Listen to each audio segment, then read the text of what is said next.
Hello বন্ধুরা, সবাই কেমন আছো? আশা করি সবাই ভালো আছো। আমি আলহামদুলিল্লাহ ভালো নেই। তো আজকে ভালো থাকার না থাকার কারণটা কি জানেন? পুরা চুদলিং পং হয়ে গেছে আমার সাথে ভাই। এরকম চুদলিং পং হওয়াটা যে কিরকম খারাপ লাগে ভাই, বলার বাহিরে। এই যে দেখতে পারতেছেন না, আমি যে বান্ডেলটা, এটা তো আপনারা জানেন হয়েছে, এটা একটা রিয়ার বান্ডেল আইছে। এই বান্ডেলটা ফুল ভিডিও আছে, ওইটা ভিডিও আমি সারমো। এটা হলো আপনাদের বান্ডেলটা পাওয়ার যে ভিডিওটা, যে আমি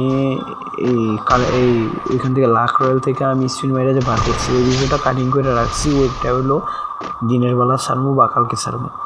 তো আজকে আমি আপনাদের সাথে এই ভিডিওর ব্যাপারে, আর এই যে 12টার পরে যে বুয়া পাসটা শেষ হয়েছে, এই বুয়া পাসটা নতুন বুয়া পাস হয়েছে, নতুন বুয়া পাস নেওয়ার একটা ভিডিও করবো আর কি। তো আমি চাইছি যে দুটোটা লাইভে গিয়ে করি। তো লাইভে সব কিছু ঠিক আছে, 4 মিনিট পর্যন্ত নাকি কত মিনিট পর্যন্ত সব কিছু ঠিক আছে। তখন যে আরেকবার যখন দেখি আমার বুয়া পাসটা চেঞ্জ করছে, তখন আমি দেখি আমার এখানে গ্লিচ খেয়ে রয়েছে, আমার বুয়া পাসটা নিতে পারবো না। তো আমার গেম থেকে বাইরে আরেকবার ঢুকতে হবে। তো এখন আমি গেম থেকে বাইরে আবার ঢুকছি। ঢুকে তো আমি আমার মতো লাইভ করতেছি। অনেক চুদলিং পঙে জানে যে আমার ভিডিও লাইভটা হচ্ছে না, লাইভটাই ওই 4 মিনিটে আটকে রয়েছে, এরপরে সব অন্ধকার দেখায়। তো আমার এত মেজাজটা গরম হয়েছে ভাই, বলার বাইরে। এমন চুদলিং পং আমার সাথে হয়েছে, মেজাজটা নিজে বক্তা মন চেয়েছে। এত সুন্দর করে একটা লাইভ করলাম, 32 মিনিট না 33 মিনিটের লাইভটা করছি। আমার ফেসবুকে গেলে দেখতে পারবেন।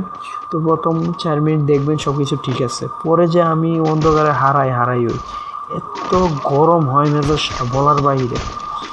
তো আমি এই আপনাদের সাথে বলার জন্য আবার এই ভিডিওটা নিয়ে আসা, যে আমার সাথে মূলত কী ঘটনা ঘটছে। আমার সাথে যত খারাপ ঘটনা সবাই আমার সাথে করে, এটা কোন কথা বলেন তো? হ্যাঁ, এমন চুদলিং পং আমার সাথে হয়, মনে হয় যে নিজের ধরে নিজেই গালি দেই। সুন্দর করে আমি এই লাইভে বসে আমি বুয়া পাসটা বার করার জন্য স্পিন মারলাম। আমার কাছে 150 টোকেন হইলে আমার বুয়া পাসটা বের হয়ে যায়। তো আমি লাইভে বললাম যে আমি বুয়া পাসটা এখন তো বের হবে না, আরও 2 দিন সময় লাগবে, কারণ হলো আমার কালকে 50 ডায়মন্ড আইবো, এরপরে দিন 50 ডায়মন্ড, একটা মান্থলি মারছিলাম আর কি বান্ডেলটা নেওয়ার জন্য। তো আমি 2 দিনে 100 ডায়মন্ড আসার পরে আমি মারলে আমার মনে হয় যে আর মাত্র 18টা টোকেন লাগে, 18টা টোকেন হয়ে যাইব আমার মনে টানে। কারণ এখন যে আমি যে 4-5টা স্পিন মারছি, 5টা কইরা, 2বার আমি 10টা করে পাইছি, আমার মনে টানে যে আমার হয়ে যাইব।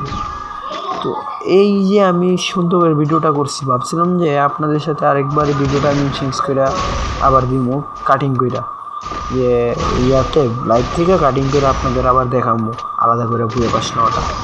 ওমা, এত সুন্দর করে ভিডিওটা বানাবো মনে করছি, এখানে পুরা ভিডিও হয়ে যে চুলি এবং পানি ঢেলে দিচ্ছে। এখানে মেজাজটা এত মাথা মতো মন চাইছে সব ভাঙালাইতাম, শালার মোবাইল টোবাইল সব ভাঙালাইতাম মন চাইছে। এত কষ্ট করে এতদিন পরে আমি একটা লাইভ করছি, এত কষ্ট করে আমি একটা ভিডিও বানাইছি, তার উপরে এই ঘটনাটা। বলেন তো কার মেজাজটা গরম হয় না? এই জন্য পরে আরেকবার এই বান্ডেল নিয়ে যে একটা ম্যাচ খেলছি, পাল ময়দা কত বাইরে না হাওয়া সুতার খেলা করতে ইমন রাগটা উঠতেছে আমার বলার বাইরে, আমার মুখ দিয়ে কত বাইরেছে সাউয়া। এই যে এই বান্ডেল এত সুন্দর করে একটা ভিডিও বানাইলাম, দেখতে পারেন কি বলবো, আমার মাথায় কাজ করে না। এখানে পুরা ভোগা মাইরা দিছে আমার ভিডিওর মধ্যে, শালার চুদলিং পঙ্কটারা গেরিনা মারবে। গেরিনার বকলে কি লাভ হইব? দুস্থ আমার কিলানির ধরার শালার শালা। তারপরে দেখেন যে একটা ভিডিওর মধ্যে বয়সটা দিচ্ছি, এই ভিডিওটা ভালো হয় নাই, এই শালারে মারতে গিয়ে আমি নিজে মরি। কোনো একটা ম্যাচ ভালো হয় নাই আমার, এমন অবস্থা। এই যে ওর 4টা দিচ্ছে, আমি 3টা দিচ্ছি না, আর যেতে পারবো। এই যে ও আমার মেরে দেবে, কিন্তু রাগ উঠে আমার বলার বাইরে, পাল যাইতো। তো আমি আর কি কমো, বুঝতে তো পারছেন কেন যে আমি এত মাথাটা গরম। পুরো লাইফটা আমার শেষ, লাইভে আয়া আমার ভালো লাগতেছে না। আর ভাবছিলাম যে লাইভটা করছি সুন্দর করে, এখন যে ঘুমাবো, তাহলে হুকা মারিচ্ছে আমার ভিডিও। যাই হোক, এই যে মরে গেছি, আমার খেলা শেষ, আপনাদের সাথে কথা বলা শেষ। বাই বাই, টাটা, ভালো থাকবেন। আর এই চুদলিং